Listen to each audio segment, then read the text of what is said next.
everyone to look at me as not dangerous. Because when I feel like, when people don't see you as a threat, it's bad.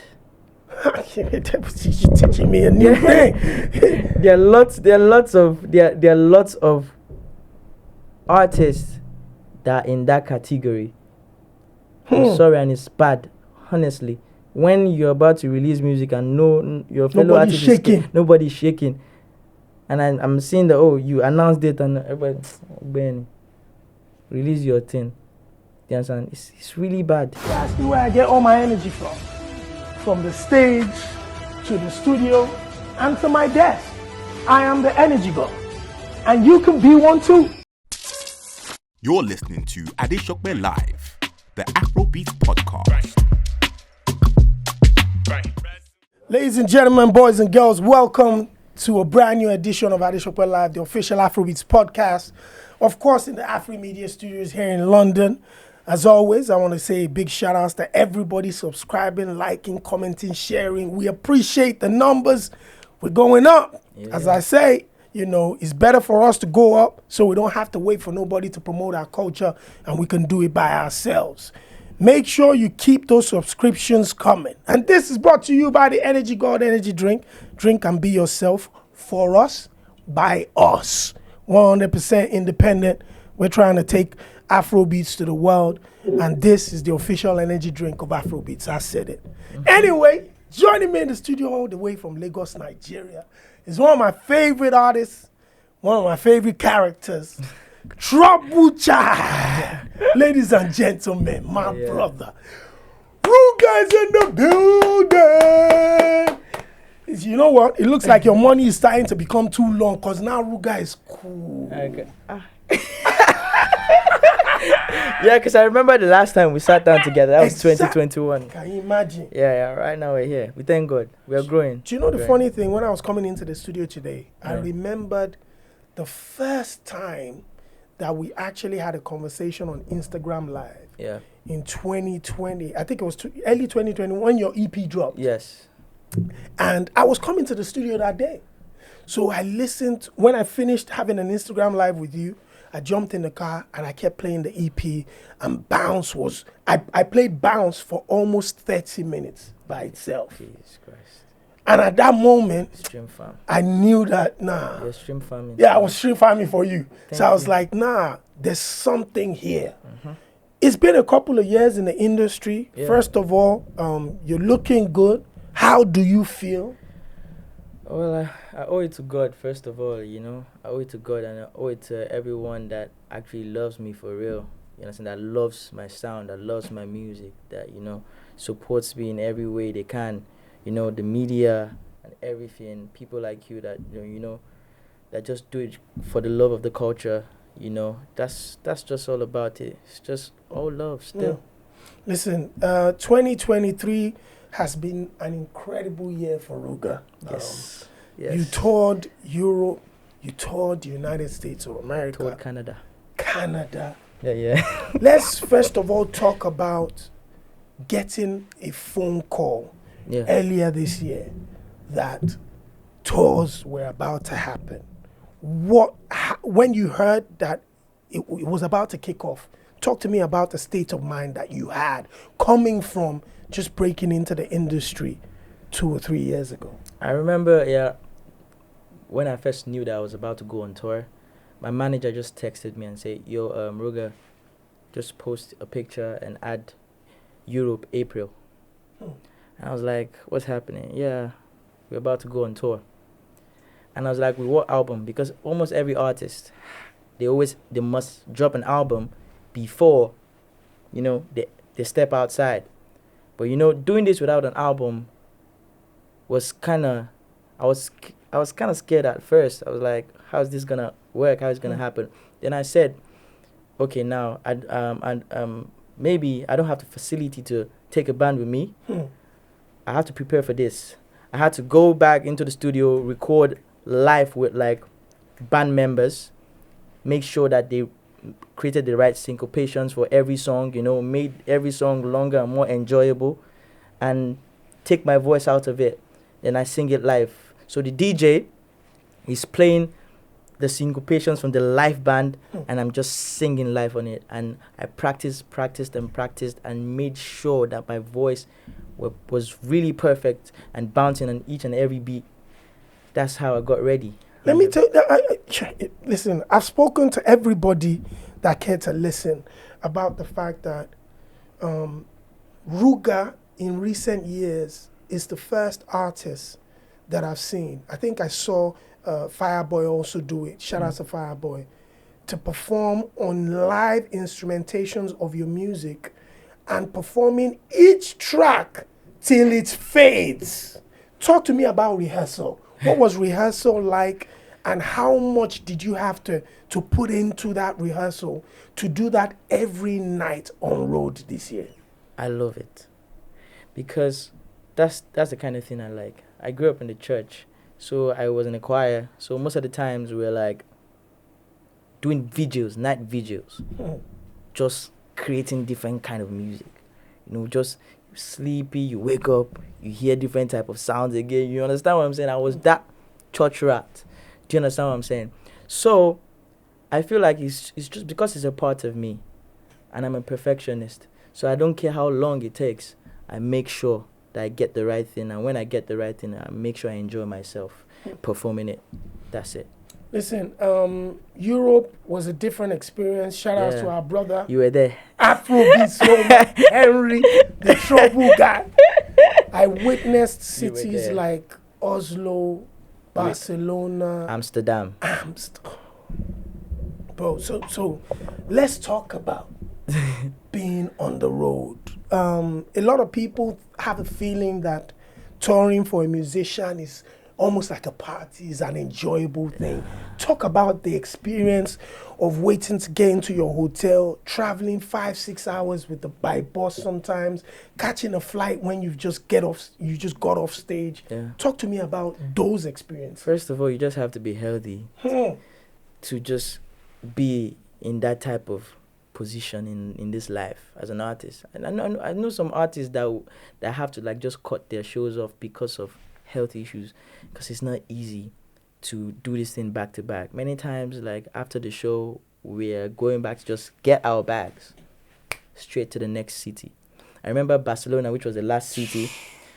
Immediately I landed, I went to sound check. So that's the way it is. You have to be healthy, first of all. Take your health serious. Seriously. Ginger shots, water. Make sure. Go to the gym, you understand? Just to build stamina and all of that. So, and that's basically the thing. And God. I never leave God out of it, because it's only God that can give you the strength that you need. If you think that you have the stamina, you might get on stage and just collapse. I'm telling you. I remember the first show, that was Düsseldorf, Germany. Yeah. I remember I felt a little bit weak. Wow. Immediately I came back from the stage. I had to take soda and drink it, just sugar rush and all of that, just to get myself back together. Then I said, oh, it's about to start. This work is about to begin now.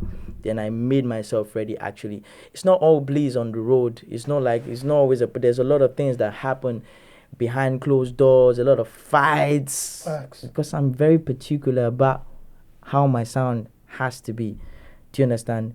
And it has to be the way I want it to be, because it has to be perfect. Do you understand what I'm saying? So, it's not all bliss, 100%. But we make sure. But the only time I'm ever very happy is when I'm on stage, when I see these people singing my songs word for word, back to back.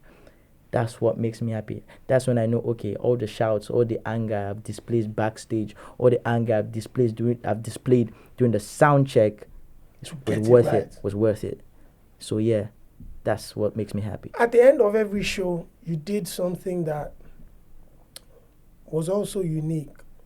You praised God deeply, on basically lying flat on the ground, just saying thank you. Before we even congratulate you for a great performance, that was the first thing you did every night whilst you were on tour. Talk to me about that act. Why is it important to you? And how's your relationship with God, like your faith? Man, I remember the last time we talked. I told you the only thing I'm scared of is losing my relationship with God. That's the only thing I'm scared of. That's the only thing that can shake me in this life. No matter how things look bad, as long as I'm with God, I feel fine. Me, I feel good. That's the only thing that makes me scared, because being in this industry, being in this space, you're going to lose yourself if you don't stand strong with God. I'm telling you, wherever you want to stand strong, we just stand strong with something. But like me with God, I'm standing strong. I'm making sure, because before I went on the tour, I told God, I said, I'm putting this in your hands. It's not me right now. You're the one that's going to sing through me. You're the one that's going to speak through me. You're the one that's going to do everything that I want to do through me. I'm just a vessel right now. You understand? I need you right now. And me thanking him is just giving him the glory, because you have to give God the glory. I could have come out and said, yeah, I did this. Oh, this is me. This is me. I'm Ruger. I'm all in all. I'm all of that. But, you know, I'm kneeling down to say thank you, because God is a jealous God. You know, he never shares his glory. You understand? So give him that glory when it's needed. When it's time to give him that glory, you have to every time.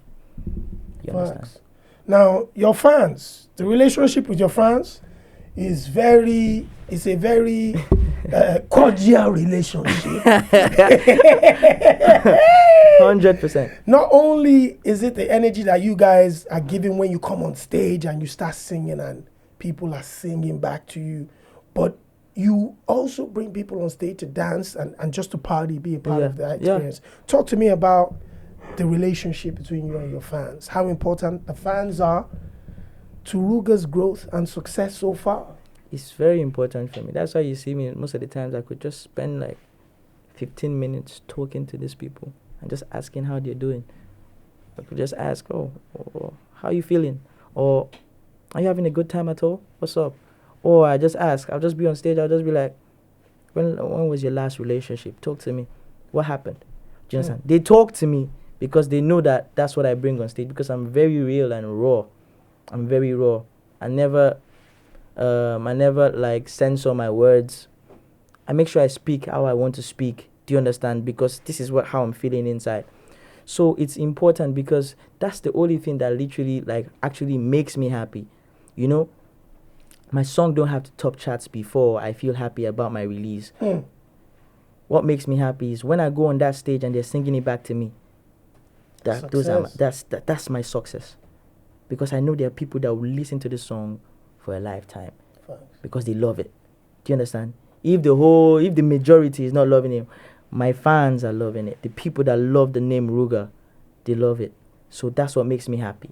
Do you understand? And that's what gives me that fulfillment that, yes, I have people writing for me, you know, writing for me every part of the world. Everywhere I go, they love me. So I have to keep on showing them that love and bringing my A game to the stage. Do you understand? It's important for me. Very important. Talking about people riding for you, you also have people riding on you whilst you are on stage. You get me? It's a rodeo. Listen, every time I put, you know that the most viewed video on my TikTok is of you on stage. Oh my God. With over 6 million views. I mean, that's crazy. And it's not, you're not doing anything, but you just came out dancing to Girlfriend. Yeah. And boom, Barcelona, 6 million pinned on my page. Crazy. Man. The reaction, you know, when you go into different cities, like because of Afrobeats now, I'm sure as a young guy, you were dreaming of traveling around the world and seeing all these places. Now when you go into these cities, you know, did you ever imagine it to be like this, even when you were dreaming those dreams back then? I think the first dream I ever dreamt, like physically, like when I slept and I dreamt, this was around 2019 or 2018. I dreamt that, you know, most of the time, how I'm always on stage, like towards the end, with my singlet or shirtless. I dreamt that people wanted to touch me. Wow. I was on stage and people wanted to touch me. And I told my mom. And my mom told me it's gonna happen. And it's happening right now. Damn. So I knew it was gonna happen because I believed it was gonna happen. I saw that it was gonna happen. Seeing is one thing, believing is another thing. Then working towards it is different again. Seeing, believing, and working towards it. It's very different because I had to work. I feel okay. I decided to start doing freestyles on Instagram 2019 February. November 2019, that's when the Prince saw me. That's when I got signed by the Prince. That's when I got signed. I was under the Prince working back to back for the whole of 2020. Back to back, no stress, no time to sleep. I was just on my work pace, just working every night. We cook beats in the studio, locked in. Me and Cook Beats, shout out to Cook Beats, man. He really, really stood by me, you know. And I just knew that I was gonna be big. I just knew because because seeing it, remember, Yes. seeing it, believing it, and I worked towards it. I knew it was gonna happen. What's that period like when, yes, you've now been spotted by one of the greatest talent spotters in Afrobeat history. Yeah. He's put you under his wings. Yeah. You're working, but nobody knows you yet. Mm-hmm. What's that like? Is it like school where they're saying, no, this is how you make a record, this is what you should do? What is that process like? It's just grooming. It's a grooming process, you know. The Prince is that kind of person. Like, when I first got to him, he just started playing different type of songs for me. I feel he just wanted me to just pick what kind of sound I would like to make. I remember I was really misplaced at some point. I'll just do one thing, doing it. When I grabbed that dancehall sound, when I held it, I knew that this is what I wanted to do. And I went hard. I'm very happy that you mentioned dancehall, actually, because that's your vibe. That's my vibe, man. So it wasn't as if something that you grew up with. It was just something that you gravitated to whilst you were preparing to be this Ruger. Yeah.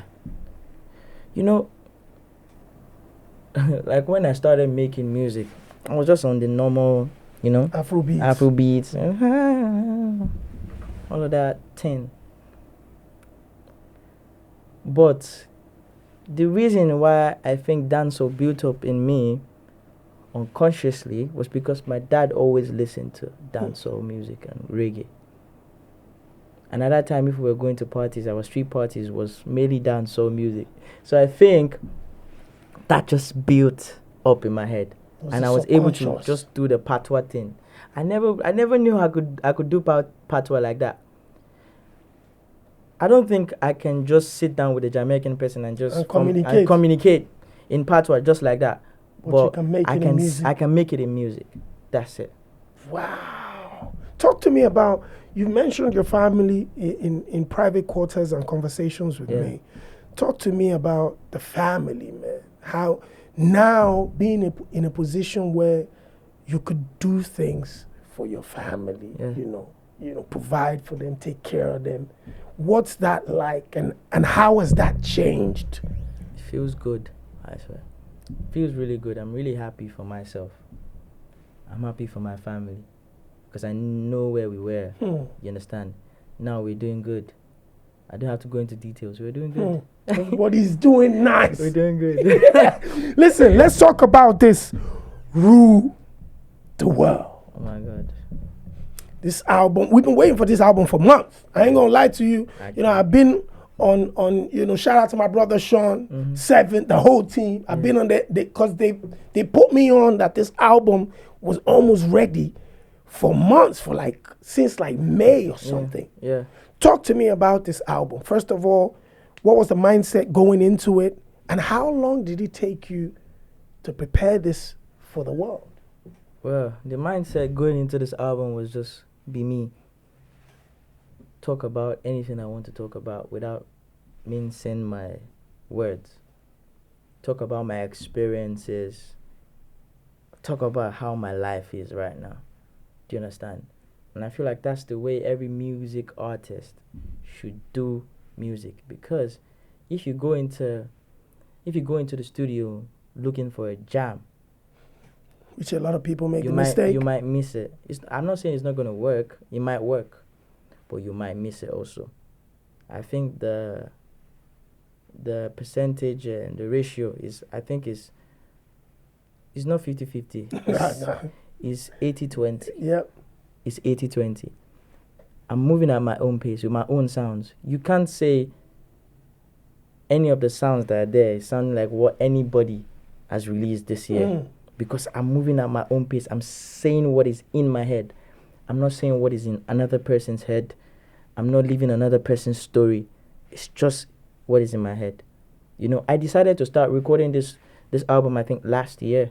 Wow. Last year, like I said. I got to London. I recorded it here in London.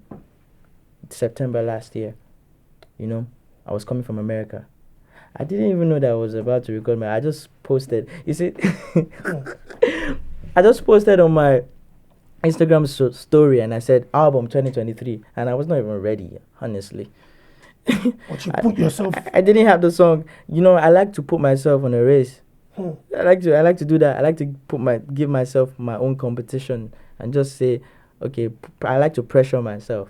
You know, just like when you say, oh, I'm going to run this meter today, then I challenge myself again to run another set of meters. That's why I actually did. I just said it and I was not ready. I didn't have the songs already.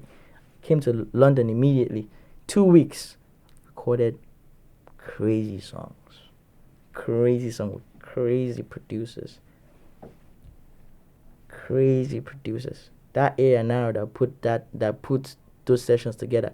I'll shout out to her right here, right now, because I think she just knew what I was looking for, or what would be good for me. Shout out to Lashona Rose, if you can hear me right now. Amazing A&R. I'm gonna shout out to her. I don't even care. That's amazing. But that's it. She put the right studio sessions together for me.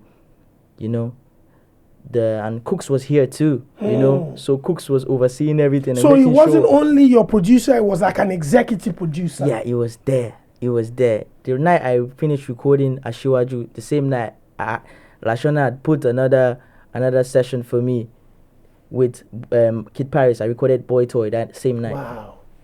So that was about it. Wow. Now, when I listened to the album, first of all, congratulations on that album. Thank you so much. I'm a big fan of yours anyway, so it's almost impossible not to like anything you put out. Yeah. So, but the album I'm a really, really big fan of the album. I listen to it in the gym all the time. Mm-hmm. And taken away from the musicality and the jams, when I started listening to the lyrics, I broke it down into like 3 segments. You know, some of the songs you talked about yourself, your position, how you feel about yourself and in the music business. Other parts you talked about love, relationships, heartbreak. Other parts you talked about just the boy that's ready to tear it up. Any babe carry and come. We the run out. Another part, you know, you talked about God. Yeah. It looked like as a young man, you take the boxes that most young men or people and phases they'll go through in life. Absolutely. That's it. And was that planned? No, because that's my life. I told you that what I wanted to do was just put my life in there. That's my life. I'm a very spiritual person. Many people don't know that. They think I'm a very spiritual person. And I like that I'm that way. Because it helps. Because I know the power I have being spiritual. I know what I have over many people being spiritual. Yes. Now, I wanted to talk about when I'm playing RUGER, you know, a few of my friends, they message me, or when I post you, like, you always like supporting this boy. In one song, you spoke about dating 3 chicks at the same time. So, being Ruger now, being in that situation, Yeah. it sounds as if, you've had more than one partner Yeah. at a time, a Yeah. couple of times. Yeah, a couple of How times. did you handle that? How is it dating more than 3-4 women at the same time? I mean, it's fun in a way because like it's just like me. I pattern. There's a way I pattern these things. How? How? Talk to me. Me. I don't like being alone. I can't lie. I always say I don't like being alone. I don't like being single. I like to be with someone, whether it's a relationship, whether it's just something. I just like being with someone. So if we break up today, don't worry. There's another person filling up that space. The next day, I can't be alone. I don't like it. I don't like being alone. I just like to have someone I can just be vibe. with, just vibe with, talk to, and just So do you tell these ladies right off the bat that listen, we're only vibing? Don't No, get I it don't. twisted. I don't like to tell them. But sometimes some of them I tell them, the good ones, the one that I know that have a very pure good heart. I tell them like, no, this is wrong. Like me, Red like this, flags. it's not gonna work. But like ladies are attracted to what is not good for them. That's just the truth. They'll never accept it, but that's just the truth. Yeah. What they know is not, this What they guy is know, not yeah. ready. That's what they want. That's that thing. They want to change you. It's gonna taste this and feel like he wants to stay. Benny. Again. Benny, you don't mind. So do you ever, now, I wanted to ask this with your lyrics, right? And Yeah. the storytelling ability. Yeah. Is it a situation where you sit down with maybe like your producer or co-writer, you talk about your stories, you create it together, or all these stories and words are just coming directly from your own head? It's already in my head. The story is already in my head. It's just for me to put it into words that sink into the beats and be cheeky with it. Punchlines and all of that Yeah. things. Yes, that's where the work is. Putting in the punchlines and making sure that people listen to some part of the lyrics and they're like, did he just say that? Do you understand? So that's just it. Because I love working from the scratch. I hardly like hearing beats. Wow. So you want it created whilst you're there? I tell you, that's how I want it. Because the beat is going to tell you a story. It's going to tell you what to sing on it. I start from the chords. See, my studio sessions are mostly slow.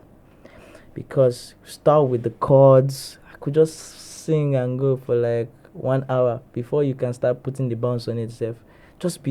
I enjoy myself. I make sure I try to enjoy myself.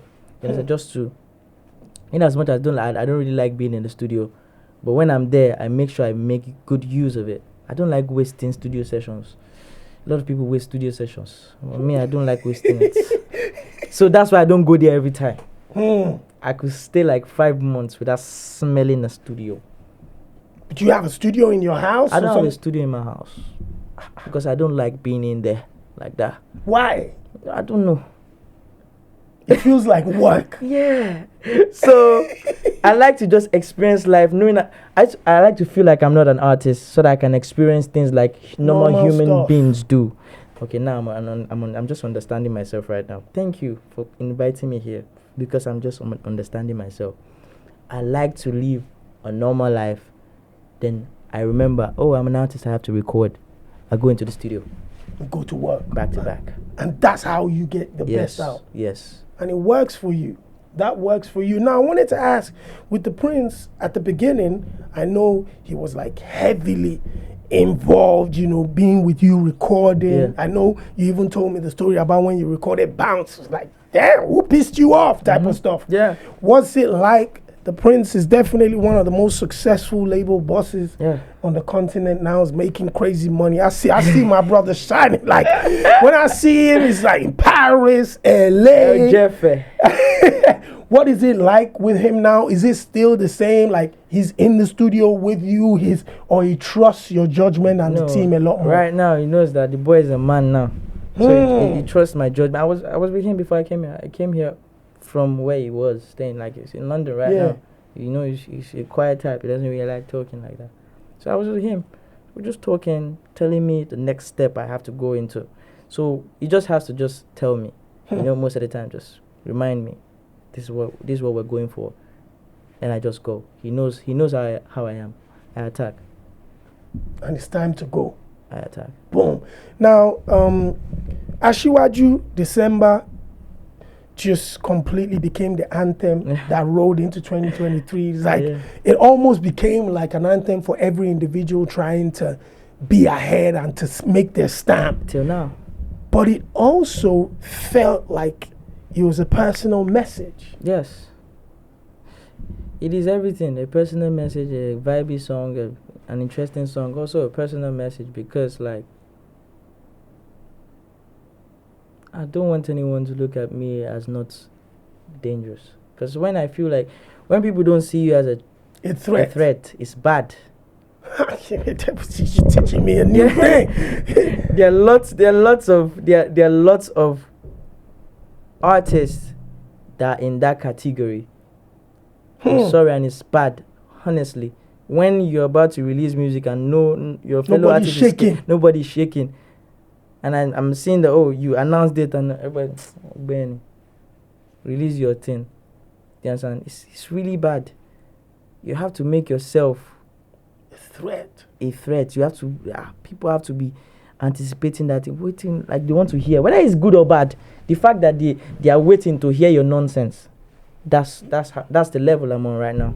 Is that an energy that you've given yourself to be able to, to keep yourself motivated to creating like bad songs, like really hot songs, just to make sure that I must put my foot on their necks type of situation? Yes, 100%. I have to put my all. I have to give them. Do you understand? It's important for me to give them, because you have to be very aggressive with it. You can't be a softie, because every softie, like in Top Boy, they say it's either you be a monster or you be food. That's it. Many people are food right now. Top of the food chain, or just be one of them. Yeah, just be one of them. It's either you be a monster or you be food. You be eaten. So was that an energy that you had before music, or was it this music business? Oh, the music business taught me. Because if you don't, it's not all love, man. Can't lie to you. Is it? Just follow your own pace and be that monster. What have you learnt in this game that you probably use in your personal life now? Anything that you've learnt in this game, maybe keeping relationships, maybe staying away from people, maybe what is it that you've learnt, that you've carried from this business and taken into your personal life? I've learnt there's only a few people that love you for you. And many people want to be your friend just for what they want to get from you. That's just it. After it, they might not even talk to you again. Wow. That's just it. I swear. I feel like the only artist friend I have that really loves me, you'll be shocked. Dremo. No way. Dremo loves me. I love him too. That's my brother. 100%. And I respect him so much. All the time I was mixing this album, he was in the studio. Because he's a mix engineer too. He was there because the estate where I mix it, Milan Mix, they live in the same estate. So most of the times when I'm about to pass maybe Mila is not picking my call and I'm stressed, I'll just call Dremo, please, let me check if Mila at the house. In the house. Okay, in the house. You just won't pick my call. No wala. Let me call gates. So I go fee enter. You just call the gate. He's there already, safe.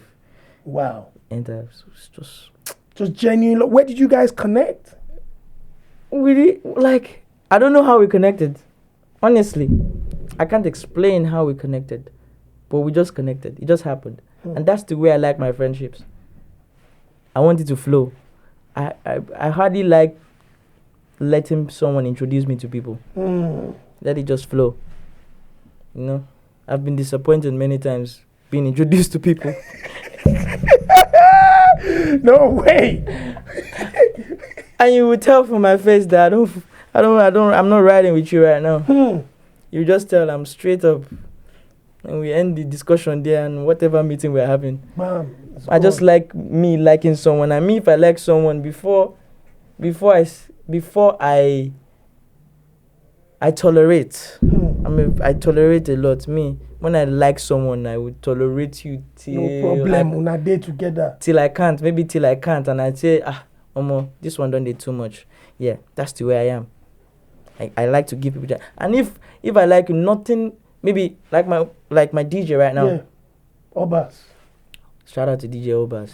So the baddest DJ in Italy and one of the baddest in Europe. I'm telling you. We're by the way, we're gonna be in Lagos together in December. So you guys get ready. The thing about it is that no DJ is sounding good in my ears right now. That's just the way I am. Because this now your own guy. Even if someone is better than him, I don't care.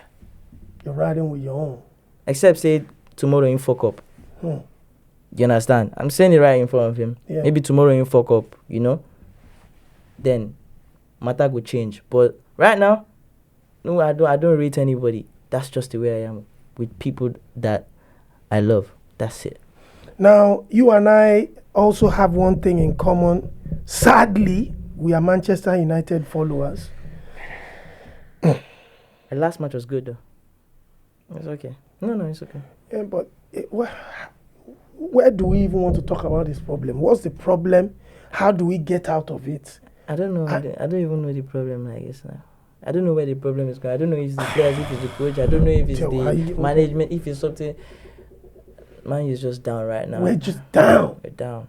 And it doesn't look like we're getting out of this mess anytime soon. Don't remind me. Because I used to remember back in the days, bro, time of Tevez. You know, Rooney, Berbatov, them. Everybody was like top notch. Everybody was top notch. Everybody had their own star. Individual superstar. Anderson self, ordinary Anderson self. Football player. Carrick self. Evra. Hey. Everybody had their own star. Van der Sar was a star on his own. World class. Right now, everybody just... What is just Dave Benkelemen's level? Everything is scattered right now, but God, you can hear me. Just change our story. And finally, I wanted to talk about Afrobeats as a genre. Mm-hmm. You know, the success that we've had so far. People like Rema, your brother, shutting down records around the world. Yeah. You see Burna Boy, you know, all these people. You guys are touring at the same time, crossing paths. What's that like for an artist? And, you know, what is that feeling like to know that you and your colleagues are achieving this success? And what will be the next level that you'd like to see? I feel happy squeezing in the bus with those people. It's a good thing for me. And it's a good thing for us. You understand? This is just the beginning. The thing is that I don't want us to get too comfortable thinking that it's Afrobeat is it right now. Then we start releasing mediocre music just because we're comfortable, because we feel like we can just release anything. That's just the only thing I feel like might hurt us later in the future, because another sound is coming up. Quality. Right now. Facts. Another sound might be coming up that we don't know, that will just take over. Then we'll be we will not be living off old glory. I want Afrobeat to be here for life. Facts. No contender. Nobody raising up nobody. Afrobeat number one. That's where I want us to be. Any artists that you're listening to that you'd like us to know about? What artists are you listening to? Nigeria, across Africa, that you're enjoying, that you personally, you're a fan of and you'd like to introduce to the world? Anybody? I have a bunch of upcoming artists that I listen to. There's one in Jones in World. There's a new one in Jones in World. Yeah. Oh, you guys. Godzilla. Yeah, Godzilla is coming. Godzilla is coming. There's another one. Coming again. That's that. They're actually even two. Don't worry. Those ones, they are bad. Different sounds. I listen to. Let me mention some Yeah. of my guys, some upcoming artists that are my friends. Yeah. Notch Kings. You know, he does this trench drill. Trench drill. It's a sound that is coming up, and it's gonna Absolutely. by the grace of God, I pray. Absolutely. Spy Sheeter is there too. Amazing voice. In Nigeria. Upcoming artists do. No worry, they come. They are coming. I know D3. I jam some of his songs a lot. Yes, so yeah, that's about it. But right now, the only big artist I'm listening to is Billie Eilish. Billie Eilish. I'm in my. You're in your pop phase. I'm in my pop phase. You're in your white girl phase. Don't say like that. So don't say like does that. Does that mean that you've got a couple white girls and you know what I mean? A couple white girls. Come on, man. Come on now. We didn't run them. Steadily. Because I saw a clip that went viral that you were talking about Nigerian babes say no be them too fine pass like that. Oh, it's true now. Why are we doing like that? You laugh at me, boy, you're telling me, could he change your way, Lala? Say, wait, what did you say? Say there are other bad chicks around the world. I agree. But we can't be sentimental about it. Yeah. Because a lot of people say because they want to make Nigeria look like the best. They have the best because they don't want clap back from the Nigerian ladies. I don't care. Man, I will say the truth, and the truth will set me free. But what you're saying is there are like baddies in Nigeria, but there are other baddies around. I said more. It can't. No, but like I think Amsterdam is crazy though. I ain't gonna say nothing, bro. Don't say anything. Amsterdam. No, you in Norway too, yeah? No, I told everybody because of you, Oslo has moved right to the top of my list in Europe as one of my favorite cities. We have to go like. Nah, we have to go back. Vacation. We have to go back. Shout out to my group NGT. My men them in NGT, that's our group, our private group. We're having a party very soon in Europe, maybe in Norway or something, Italy or something. Shout out. We're gonna go. We're gonna go crazy. NGT, respect. No, Oslo's crazy, bro. Don't worry. But Amsterdam's ridiculous as well. Ridiculous. Barcelona, uncle. Baka. Finally, I know we were supposed to have the concert. Yeah. But we moved it. Yeah, actually. Talk to me about that a little bit. Well, what can you share? Well, I feel like it's not really the time, honestly. For me right now, we just need to get everything proper. Yeah, I needed to get a lot of things properly. I needed to get a lot of things properly. I'm in no rush to do anything. Facts. Because when I eventually do it, it's not going to be on hype nonsense. It's going to be real. Because I feel like there are lots of shows that they hype. My own is going to be real because I'm going to be singing for real, just like I like to do it. I think a lot of people don't know that I actually sing really good. That's the first thing I tell everybody. I think it's only my fans that just know because most of the videos that surface online is me dancing with girls. No, but you singing as well. A lot of videos that we shared were videos that showcased your incredible talent, and a lot of people. I'm very excited for people, particularly in the UK, to witness what I'm a massive fan of and what I've seen live in flesh. Yeah. So whenever the next date, have we chosen the next date or it's going to be released soon? Oh, it's going to be released soon. I'm going to be announcing soon. All right. Next, it's going to be crazy. London's going to be ridiculous. And before we go, I know it's sensitive times at the moment with the loss of Mohbad and you know, the industry. What are your thoughts on just the difficulties that young men and women the challenges, whether it's with, whether it's with labels or whether it's even drug and alcohol, just the challenges that young artists face in this industry? How would you advise people to take care of themselves and make sure that they don't get beaten by their own demons? My own advice to every artist, whatever your problem is, whatever you're battling with, just take it to God. Even talking to someone about it might not help. Because the person, if he just advise you one kind of advice, we go even spoil everything, scatter everything permanently. Take it to God, because all of us, we're going through stuff. Facts. And I feel like the fans are not fair to us. You see, I didn't want to speak about this. But I just feel like it's the right place to talk about it. Yeah. The fans I don't think they care as much, because they always want to feed on the bad side. They always want to feed on maybe most of our mistakes. Yep. They feed on it. They insult us. They go as far as insulting our families.